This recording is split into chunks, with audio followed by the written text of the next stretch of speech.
बिस्मिल्लाहिर्रहमानिर्रहीम। अस्सलामुअलैकुम। खुशबू लगाई, दुकान पर बैठा और आमदन डबल। मोहतरम हज़रत हकीम साहब, अस्सलामुअलैकुम। मेरे एक बुज़ुर्ग हैं जिनको हम चचा इकबाल कहते हैं। चचा कपड़े के ताजिर हैं और उन्होंने एक वाक़या सुनाया कि कराची की बोल्डन मार्केट से दुकान के लिए कपड़ा लिया और रिक्शा वाले से बात की। किराया तय करने के बाद सामान रखा। मैं मोटरसाइकिल पर रिक्शे के पीछे पीछे चला आ रहा था। एक चौरंगी पर सिग्नल बंद होने और फिर खुल जाने पर गाड़ियों के हजूम में रिक्शा मेरी नज़रों से ओझल हो गया। मैंने अपने तौर पर इधर उधर काफ़ी तलाश किया मगर कामयाबी ना मिली। बड़ी परेशानी हुई। ईद का सीज़न, पूरे साल की कमाई डूबते हुए नजर आई तो आंखों के आगे अंधेरा छा गया। चक्कर आना शुरू हो गए। बहरहाल मेरी आदत है कि मैं रिक्शा का नंबर नोट कर लेता हूँ। मैंने थाना में रिपोर्ट दर्ज करवाई मगर कोई सुनवाई ना हुई। एक साहब ने पैसे लेकर कहा मैं काम कर दूंगा, लेकिन इससे भी काम ना हुआ और मुझे हर तरफ से नाकामी ही नाकामी का सामना करना पड़ा। पूरे रमज़ान में इसी जुस्तजू में रहा। इसी दौरान एक साहब ने मुझे इन्ना लिल्लाहि व इन्ना इलैहि राजिऊन पढ़ने के लिए कहा।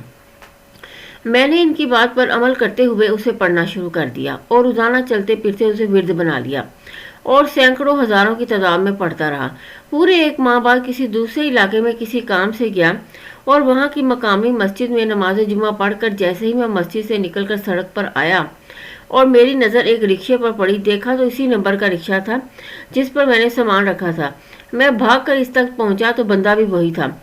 इसने भी मुझे पहचान लिया और बोला, बाबा आप किधर चले गए?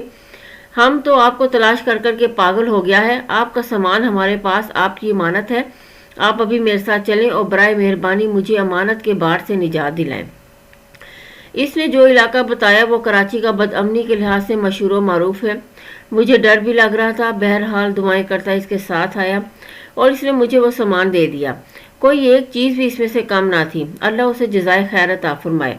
अल्लाह की रहमत और इसकी बरकत से इनका सामान इन्हें वापस मिल गया। दूसरा वाक़या चचा इकबाल ने यह सुनाया कि मोहतरम हज़रत हकीम साहब गुज़िश्ता साल जब कराची में दर्स के लिए तशरीफ़ लाए थे और उन्होंने अपने बयान में एक बात फरमाई थी कि सफ़ेद लिबास और खुशबू लगाया करें और हमेशा बावुज़ू रहा करें। इसके हज़रत हकीम साहब ने बेशुमार फ़ायदे बताए। इसका जो फ़ायदा हुआ वो बता रहा हूँ। फरमाने लगे, मैंने जब से बावुज़ू रहना और खुशबू लगाना शुरू की है और ख़ास तौर पर जब खुशबू लगाकर अपने कपड़े की दुकान पर बैठता हूँ, मैंने वाज़ेह तौर पर इसका मुशाहिदा किया है कि मेरी आमदनी बढ़ जाती है, गाहक ज़्यादा आते हैं। मेरे इस तजर्बे की तस्दीक मेरे बेटे ने भी की कि वाकई अब्बा जान, जब आप खुशबू लगाकर आते हैं तो गाहक ज़्यादा आते हैं।